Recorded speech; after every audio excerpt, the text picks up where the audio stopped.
Salut à tous, on se retrouve aujourd'hui pour parler du Paris Saint-Germain ce mardi 10 octobre et on commence avec le programme pour les joueurs du PSG pour cette semaine.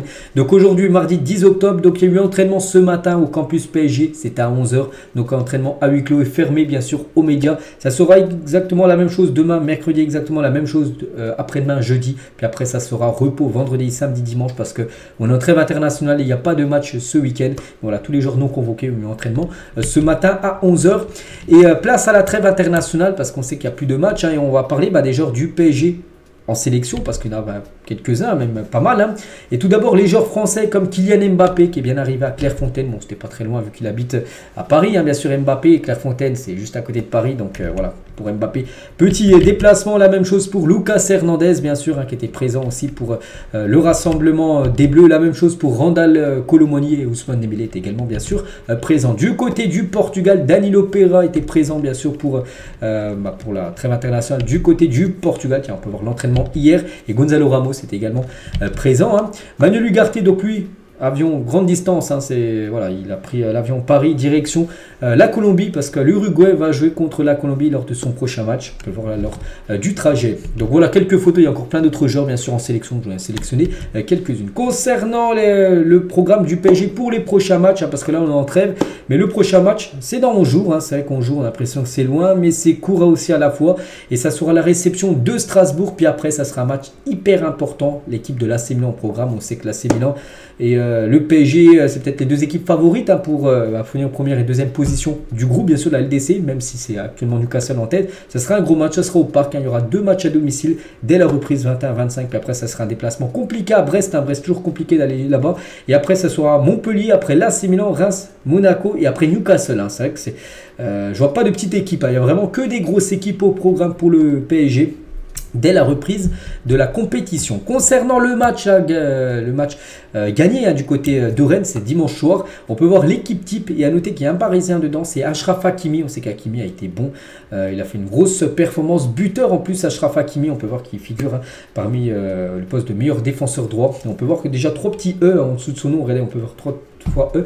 Donc en gros c'est déjà 3 fois qu'il a été élu on va dire défenseur droit, enfin 3 fois il était dans une équipe de la semaine du journal équipe, c'est pas mal quand même en 8 rencontres de Ligue 1.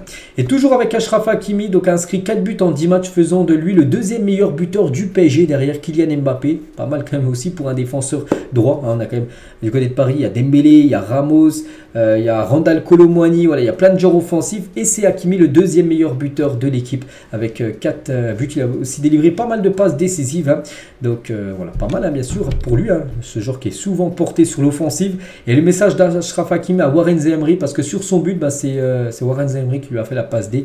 Merci pour le cadeau, crack reconnaît crack, tout simplement, avec ces deux joueurs super bons, on va dire, en ce début de saison. Le PSG, le seul club de Ligue 1 à faire partie des 5 meilleures attaques et des défenses du championnat, l'effet de Luis Enrique, peut-être. Donc la deuxième meilleure attaque du championnat avec 17 buts. Je crois qu'il y a Monaco qui a inscrit plus de buts que le PSG. Et la deuxième meilleure défense de la Ligue 1 avec 7 buts encaissés. Voilà, quasiment la meilleure attaque et quasiment la meilleure défense du championnat français. L'équipe du Paris Saint-Germain. Vu que là on est en trêve internationale, on va faire le point aussi par rapport au classement meilleur buteur et meilleur passeur de la Ligue 1. Et on peut voir que par exemple Mbappé est toujours meilleur buteur, même s'il reste sur 4 matchs d'affilée là sans marquer. Il est toujours en tête avec 7 buts inscrits. Il a marqué pas mal de doublés Mbappé en début de saison. Donc voilà, Mbappé meilleur buteur et meilleur passeur. Je ne sais pas si un Parisien, il n'y a pas de meilleur passeur, on va dire, dans le classement des meilleurs passeurs actuellement du côté du championnat français. Enfin surtout par rapport à un joueur parisien. Il ne manque plus que les retours d'Asensio et de Canguigny dans ce PSG. C'est vrai, bon, on sait qu'il y a des joueurs blessés comme Kimpembe, comme Nuno Mendes, qui reviendront un peu plus tard. Mais voilà, ces deux-là devraient être de retour. Après la trêve internationale, d'ici 10 jours, les gars, ils seront de retour, bien sûr. Et voilà, deux joueurs offensifs qui ont, je pense, beaucoup manqué au PSG là, ces derniers matchs, surtout Marco Asensio, que j'ai hâte de revoir du côté de Paris, parce qu'il avait montré vraiment de très belles choses quand il avait été apte à jouer, jusqu'à ce qu'il soit blessé il y a déjà plus de 3 semaines, un mois. Donc voilà, le retour des deux très prochainement. Notre ancien joueur parisien Ronaldinho, bien sûr un très grand joueur, invité par Qatar Airways pour assister au Grand Prix du Qatar 2023, à l'occasion de retrouver David Beckham et Didier Domi, ayant eux aussi porté les couleurs parisiennes. Donc tout d'abord, deux joueurs qui sont passés du côté de PSG, donc Ronaldinho avec bien sûr David Beckham, Domi aussi qui est un ancien joueur à l'époque du côté de Paris. Donc voilà, Ronaldinho était présent pour le Grand Prix du Qatar qui avait lieu, c'était dimanche à 19h, le départ. Et il était présent, bien sûr, il a été invité par Qatar Airways. C'est pour ça qu'il a fait quelques photos, on va dire peut-être en partenariat, bien sûr, avec cette marque. On continue les gars, on va parler du Paris Saint-Germain qui joue aujourd'hui, parce qu'aujourd'hui il y a foot pour l'équipe féminine. Si vous voulez voir du foot ce soir à 21h, le PSG se déplace à Manchester United. Donc c'est le barrage aller pour se qualifier pour la Ligue des Champions féminine. Donc bonne chance bien sûr aux Parisiennes. On peut souhaiter aussi bonne chance à une autre équipe de Paris, parce qu'il y a aussi le Paris FC qui joue aujourd'hui à 19h contre l'équipe de Wolfsburg, qui est une grosse équipe. Wolfsburg, les gars, dans le foot féminin, ça a remporté pas mal de fois la Ligue des Champions.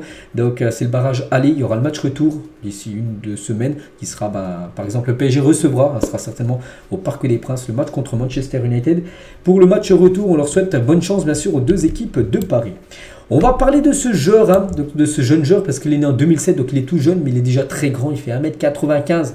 Donc voilà, il s'appelle Johan Gadou. Donc très jeune défenseur du PSG, il est l'un des Français les plus prometteurs à son poste et ne cesse de franchir des paliers surclassés international, en avance physiquement et épatant de maturité. Il est un talent à choyer pour le club parisien. En gros, ce joueur est dans le centre de formation du PSG et on pourrait le voir très prochainement, parce que vraiment, il est déjà, on peut voir qu'il a un sacré gabarit. Puis surtout, en plus de ça, on peut voir qu'il franchit les étapes, il est en avance physiquement, il est aussi beaucoup mature.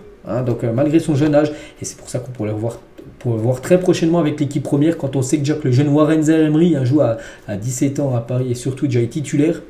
J'ai pas dit qu'il est titulaire directement, mais voilà, on pourrait le voir très prochainement dans le groupe pro. Regardez, à l'époque, les gars, Mamadou Sakho, ancien joueur du PSG, avait été capitaine quand même à 17 ans du PSG. Donc, on pourrait le voir, lui, déjà dans le groupe parisien. À nous à surveiller, à ce Johan Gadou. Hudson-Edouard via Téléfoot. Téléfoot, c'était avant-hier. Donc, j'ai toujours gardé ce lien avec le PSG. Toujours, quand j'ai commencé le football, mon rêve, c'était d'évoluer au PSG et de marquer au Parc des Princes. Pourquoi pas un jour. Donc voilà, bien sûr. Ce joueur, je crois qu'il était dans le centre de formation du PSG. Bon, maintenant, il joue ailleurs. Je ne sais même plus où il joue. Mais voilà, faire partie des meilleurs buteurs.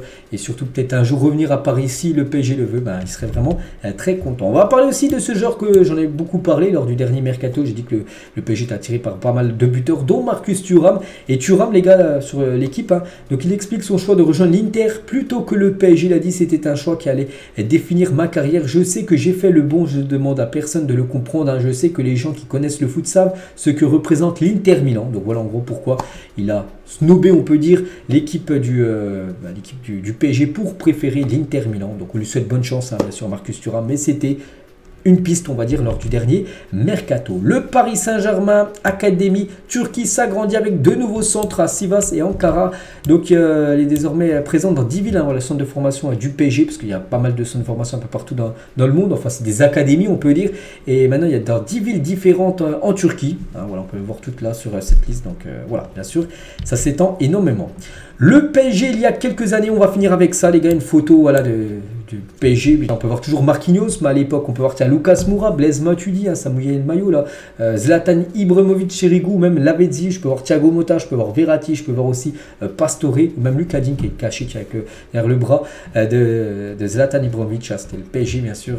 Une belle époque aussi, bien sûr, ce PSG là, il y a quelques années. Donc voilà les gars ce qu'il y a à dire aujourd'hui. J'espère que ça vous a plu. On se retrouve pour le prochain numéro. Ça sera demain mercredi, même s'il n'y a pas de match actuellement. Il y a toujours des infos bien sûr concernant le PSG. Bonne journée à vous et à demain.